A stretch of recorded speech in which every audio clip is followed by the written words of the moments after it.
The world of horses can, at first, seem a rather intimidating place. It is a domain of immense and powerful creatures.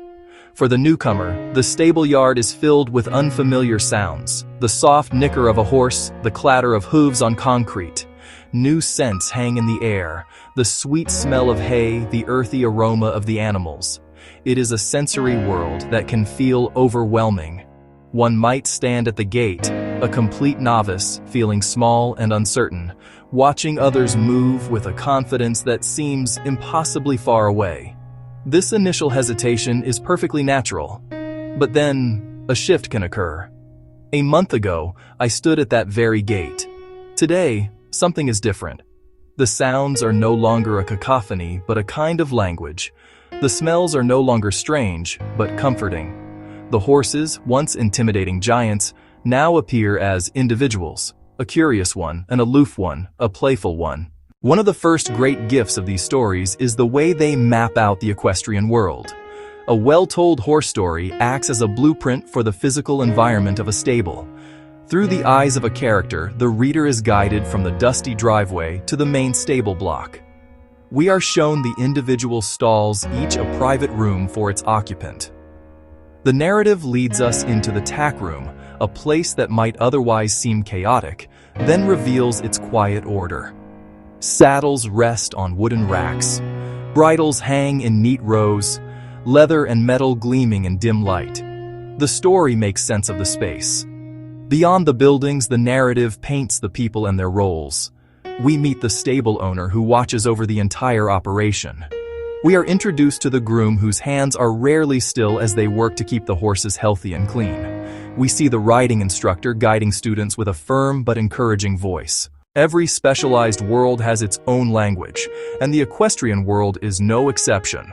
For a beginner, the words used around a stable can sound like a foreign dialect. Phrases are spoken with an assumption of understanding that can leave a newcomer feeling lost and excluded. Here, equestrian fiction serves as an extraordinary translator.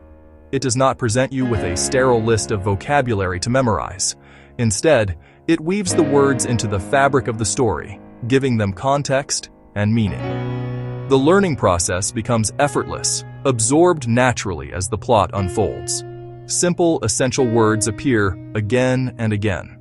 You read about a character fetching the tack for a ride. The story then describes them picking up the saddle and the bridle. In the next chapter, a rider is instructed to mount the horse, and later, to dismount. The words are not just defined, they are demonstrated.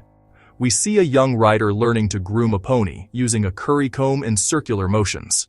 We witness a horse moving from a walk to a trot, and then into a flowing canter. Each term is anchored to an action, an object, or a feeling. Perhaps the most profound lesson that these stories offer is an insight into the horse itself. Beyond the mechanics of riding, fiction opens a window into the horse's mind and heart. It teaches us to see horses as sentient beings, feelings, fears, preferences. A good story encourages observation and empathy. We learn to read body language, ears prick forward, curiosity, ears flatten back, anger or fear, tail swish, irritation, soft nuzzle, affection. One horse, brave and bold. Another, timid, needing a gentler hand. A sudden noise can startle even the calmest. They're prey animals, always alert. In Walter Farley's stories, Alec and the black stallion build a deep bond. Alec reads the stallion's moods in the slightest tension of muscles and in the look in his eyes. Communication is two-way. Observation and trust. It shifts horsemanship from simple command to partnership. A horse refusing a jump may not be disobedient. Reading about the world of horses is a wonderful and illuminating first step, but it is, of course, only a preparation. The stories provide the map, the language, the empathy needed to begin the journey. They can take you right to the stable gate with a sense of calm and curiosity.